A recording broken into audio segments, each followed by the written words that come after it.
Hello friends, welcome to my channel Radhika Study Hub.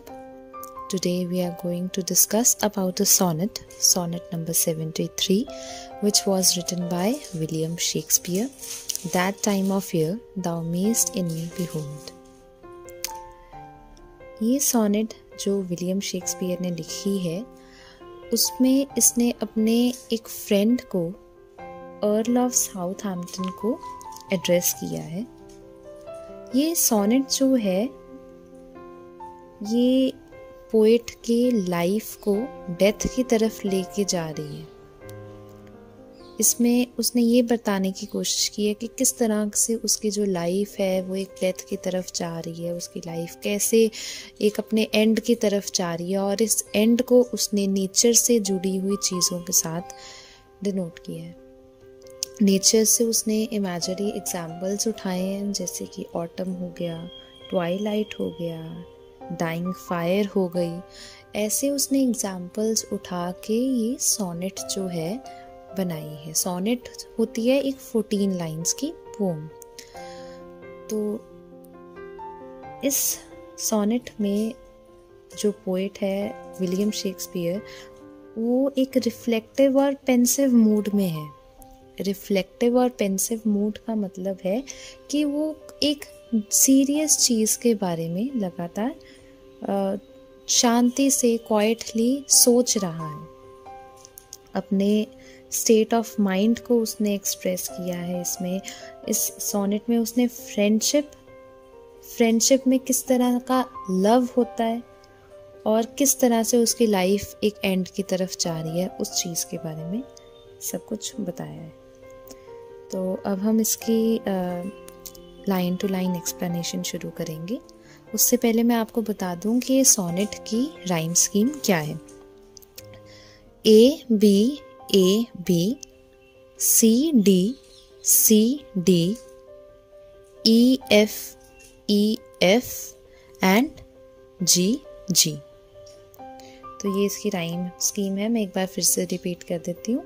A B C D E F and G। तो इसकी line to line explanation है। That time of year thou mayst in me behold, when yellow leaves or none or few do hang upon those boughs which shake against the cold, bare ruined choirs where late the sweet birds sang।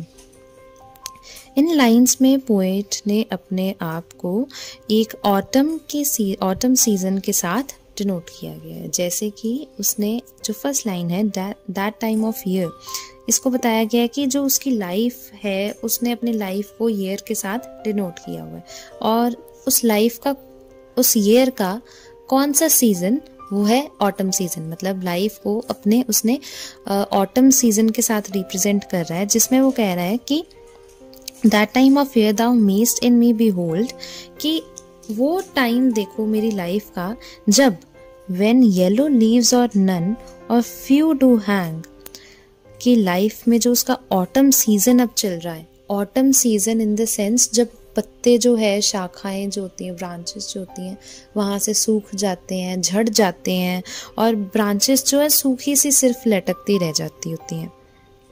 इसी तरह से जो उसकी life है, उसकी life में अब autumn season चल रहा है। उस ऑटम सीजन में जो येलो लीव्स हैं, जो सूखे पत्ते हैं, या तो शाखाओं पे बिल्कुल भी नहीं है या तो बहुत थोड़े हैं जो लटक रहे हैं। Upon those boughs which shake against the cold, bare ruined coys where late the sweet birds sang। अब वो जो ब्रांचेस जो ठंड में अकेले लटक रही हैं, उन पे कोई पत्ता नहीं है। bare ruined coys where late the sweet birds sang।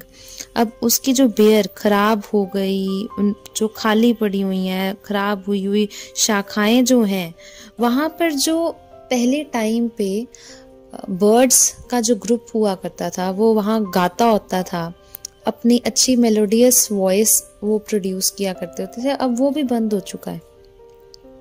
वहाँ पर अब कोई चिड़िया नहीं है गाने के लिए, कुछ नहीं है उधर। इन 4 लाइंस में हम ये समझने की कोशिश करते हैं कि जो पोएट है, पोएट ये बता रहा है कि जो उसकी लाइफ है, लाइफ उसकी अब एक ऑटम सीजन बन चुकी है। ऑटम सीजन बनने का मतलब है कि जो उसका एक यूथ का पीरियड था, अब वो धीरे धीरे स्प्रिंग सीजन से, अगर हम उसको डिनोट करें कि यूथ जो होता है वो स्प्रिंग सीजन है, और वो यूथ अब ऑटम की तरफ आ चुका है, अपने बुढ़ापे की तरफ आ चुका है। वो बुढ़ापे की तरफ आ चुका है जिसमें जो एक इंसान का शरीर है वो सूखे पेड़ की तरह बन जाता है, उस सूखे पेड़ की तरह जिसपे सिर्फ उसकी ब्रांचेस रह गई हैं। पत्ते जो हैं उसमें या तो मुरझाए हुए पीले पत्ते रह गए हैं, या तो वो पत्ते भी झड़ चुके हैं। अब वो ये चीज़ बता रहा है कि जिस तरह से उसका जो शरीर है, अब उसमें वो जान नहीं बची कि वो एक अच्छी ब्यूटीफुल कोयर की तरह गा सके, अपना पैशन, अपनी एनर्जी किसी को दिखा सके। जिस तरह से एक ट्री के ऊपर, एक हरे भरे पेड़ के ऊपर जब अलग अलग पंछी आके बैठते हैं, अलग अलग पंछी अपनी सुरीली सी मधुर आवाज निकालते हैं और वो सुनने में अच्छा लगता है। और यहाँ पर कोयर का मतलब उसने बताया है कि जो चर्च होती है, चर्च में एक ग्रुप ऑफ सिंगर्स होते हैं जो हिम्स प्रोड्यूस करते हैं। अब चर्च में अगर वो सिंगर्स ही ना हो तो वो बात नहीं बनेगी, वो जो वहाँ की एक अच्छी ब्यूटी हमें सुनने को मिलती है वो नहीं मिलेगी। इसी तरह जो पोएट की ब्यूटी थी, पोएट का पैशन था, वो सब कम हो चुका है। अब वहाँ पर उसकी डालियों पे कोई ऐसा पंछी नहीं है जो बोल सके, जो अपनी मधुर आवाज निकाल सके। In me thou seest the twilight of such day, as after sun fadeth in the west, which by and by black night doth take away death's second self that seals up all in rest। इसमें वो बोल रहा है कि in me thou seest the twilight, दाओ मतलब you, कि मेरे में तुम एक ट्वाइलाइट को देख सकते हो। ट्वाइलाइट वो टाइम पीरियड होता है दिन का जब जो सन है वो ढल चुका होता है, बट अभी मून की शाइन आनी बाकी होती है। अभी मून राइज नहीं हुआ होता, बट जो सन है वो ढल चुका होता है। हल्की सी जो शेड है सन की वही दिखने को रह जाती है। तो अब अपने फ्रेंड को कह रहा है, अर्ल ऑफ साउथहैम्पटन को, कि देखो मेरे में तुम एक ट्वाइलाइट अब देख सकते हो, एक वो टाइम पीरियड देख सकते हो जब दिन जो है वो ढल चुका है, रात आनी अभी बाकी है। कहने का मतलब कि अभी पूरी तरह से मेरी मृत्यु नहीं हुई। मृत्यु, डेथ जो है वो नाइट के साथ रिप्रेजेंट की जाती है। तो जो अभी उसका डेथ आनी अभी बाकी है, तो अभी जो उसका बुढ़ापा की तरफ वो आ रहा है, बुढ़ापे की तरफ वो आ रहा है, तो वो एक ट्वाइलाइट का पीरियड हो गया कि देखो कि मेरी जिंदगी में अभी ट्वाइलाइट वाला टाइम चल रहा है, ट्वाइलाइट का जो पीरियड होता है वो चल रहा है। एज आफ्टर सनसेट फेडeth in the west, which by and by black night doth take away। अब जैसे ट्वाइलाइट होती है, ट्वाइलाइट शाम का समय जब बिल्कुल हल्की सी लाइट देखने को मिलती है, अब वो हल्की सी लाइट भी वेस्ट में जाके एक टाइम पे आके फेड हो जाती है। उसके बाद भी रात आ जाती है, उसके बाद भी जो चांद है अपनी रोशनी देना शुरू कर देता है। अब वो ये बता रहा है कि अब ये जो ट्वाइलाइट का टाइम भी चल रहा है वो भी अब थोड़ी देर में आके फेडeth इन द वेस्ट, अब वेस्ट में आके वो चला जाएगा, वो भी ढल जाएगा, वो भी छिप जाएगा। और which by and by black night doth take away, और जिसको जो ब्लैक नाइट है मतलब अंधेरी काली रात है वो उसको फॉलो करेगी। मतलब ट्वाइलाइट के बाद अब अंधेरी रात आ जाएगी। अंधेरी रात को उसने अपनी death second self that seals up all in the rest, अंधेरी रात को उसने डेथ सेकंड सेल्फ बताया, मतलब डेथ के साथ उसने अंधेरी रात को डिनोट कर दिया गया है कि जिस तरह ट्वाइलाइट के बाद रात आ गई, और ये जो ट्वाइलाइट है वो सारी एक इस स्टेज पे आ गई है जब सब कुछ रेस्ट पे आ गया है, सब कुछ रुक गया है, सब कुछ थम गया है। जब पहले टाइम की अगर बात की जाए तो उस टाइम पे आज के ज़माने वाली नाइट्स नहीं हुआ करती थी। जब अभी भी अगर हम रात को बाहर निकलें तो हम गाड़ियाँ देखते हैं चल रहे, शोरूम्स कई खुले होते हैं आधी रात को, फिर भी काफ़ी लोग बाहर होते हैं। बट उस टाइम पे लोग बाहर नहीं हुआ करते थे। अब सुबह दिन चढ़ा, सारे अपने काम की तरफ निकले और रात को आके बिल्कुल शांति सारे आके सो गए। इसी तरह वो कह रहा है कि जिस तरह से एक दिन ढल गया, दिन जो सूर्य ईस्ट से निकला था अब वेस्ट में आगे छिप गया है और उस सूर्य अस्त के बाद अब रात आ गई है। इसी तरह जैसे अब दिन के बाद रात आएगी, उसी तरह जैसे पोएट का शुरुआत हुई थी, पोएट अब अपने अंत की तरफ जा रहा है। उसकी जैसे death's second self that seals up all in rest. अब जिस तरह से रात आ गई है और सब कुछ थम गया है, सब सारे अंदर अपने जाके सो चुके हैं, सब कुछ काम जो है रुक चुका है, इसी तरह से एक ऐसा टाइम आएगा जब पोएट भी अपनी डेथ की तरफ चल जाएगा और उसका भी सब काम बंद हो जाएगा। अभी उस स्टेज पे है जब उसकी डेथ आने वाली है, जब नाइट आ चुकी है। और आगे, that on the ashes of his youth doth lie as the deathbed whereon it must expire, consumed with that which it was nourished by. This thou perceived, which makes thy love more strong, to love that well which thou must leave along.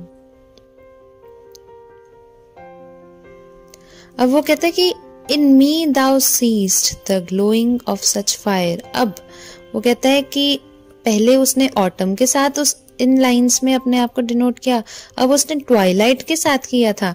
अब जो तीसरी चीज जिसके साथ वो denote करने लगा है वो अपनी फायर के साथ, जो डाइंग फायर होती है उसके साथ अपने आप को डिनोट करेगा। अब जैसे उसने कहा कि in me thou seest the glowing of such fire. अब तुम मेरे में देख सकते हो क्या क्या देख सकते हो? Glowing of such fire.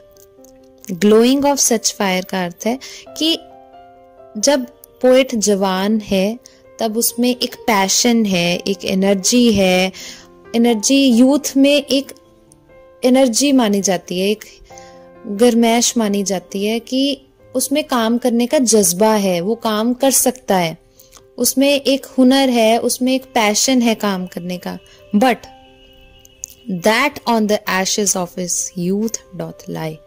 अब वो जो पैशन था पोएट के अंदर, वो जो एनर्जी थी, वो जो फायर थी यूथ की, वो अब एशेस में बदल रही है। एशेस में बदल रही है मतलब अगर हम किसी चीज की बात की जाए कि अगर कहीं आग जल रही है, आग जल रही है, कोई किसी तरह का उसमें फ्यूल डाला होगा, चाहे वो वुड की हेल्प से जल रही है।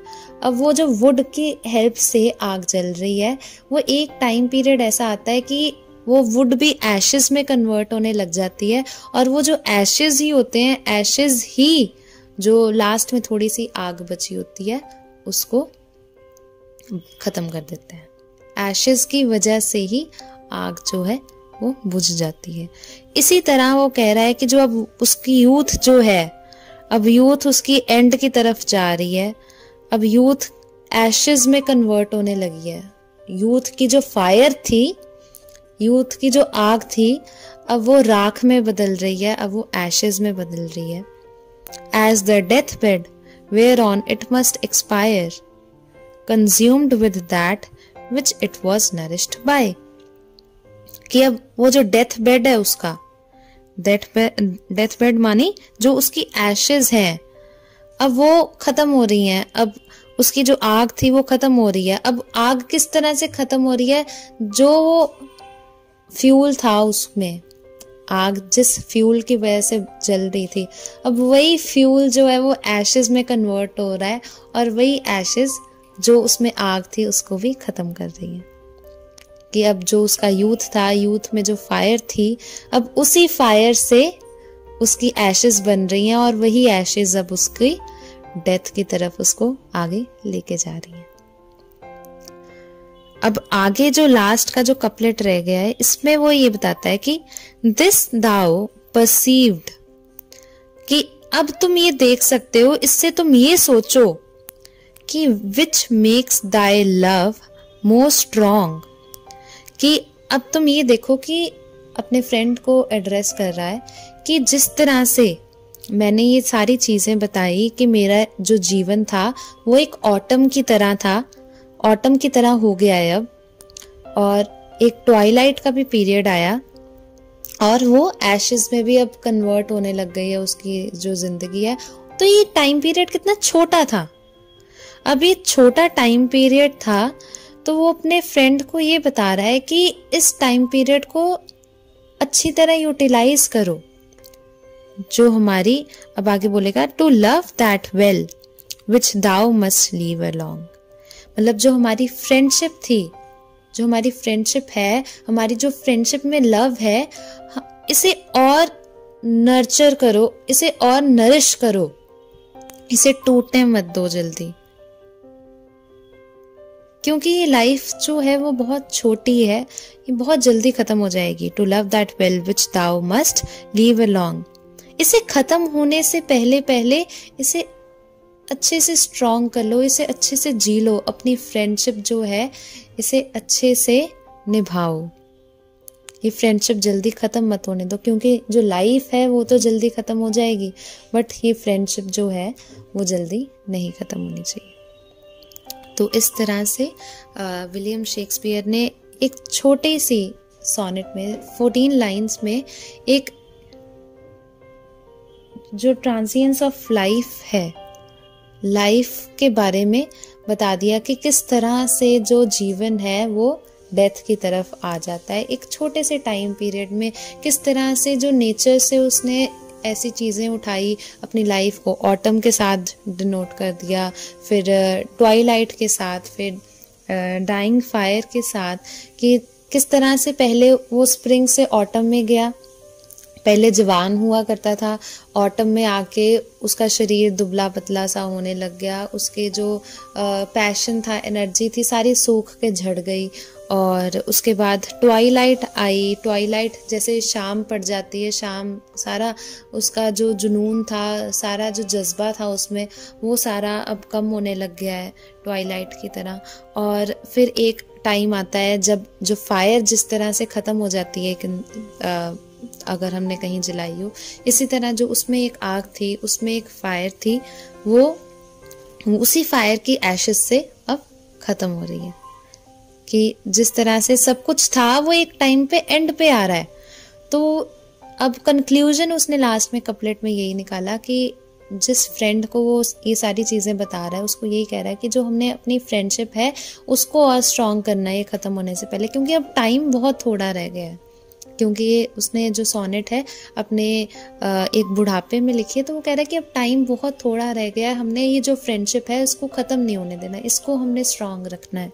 और थोड़े से थोड़े टाइम, अब लाइफ बहुत छोटी है, इसको थोड़े से थोड़े टाइम में हमने ज़्यादा से ज़्यादा जीना है, क्योंकि बहुत से ऐसे अच्छे पल हैं फ्रेंडशिप में देखने वाले, जो after the death of the person, जब किसी पर्सन की डेथ भी हो जाती है उसके बाद भी हम कितनी देर तक वो मोमेंट्स को याद रखते हैं, वो फ्रेंडशिप को याद रखते हैं। अगर अच्छी फ्रेंडशिप हो तो उसको आगे से आगे भी हम बाकियों को भी बताते। तो इसी तरह वो कह रहा है कि अपनी फ्रेंडशिप ख़त्म मत होने दो, इसको हम और स्ट्रॉन्ग करेंगे अपनी डेथ से पहले। आई होप कि आपको ये सोनेट की एक्सप्लेनेशन पसंद आई हो। अगर आपको ये पसंद आई तो वीडियो को लाइक कर दें, अपने फ्रेंड्स में आगे से आगे शेयर कर दें जिनको भी सिलेबस में ये पोएम है, या वैसे भी जिसको विलियम शेक्सपियर में के बारे में पढ़ने का या उसके आगे राइटिंग्स के बारे में पढ़ने का शौक़ है तो उसमें भी शेयर कर दें। और मेरे चैनल को ज़रूर सब्सक्राइब करें। Thank you.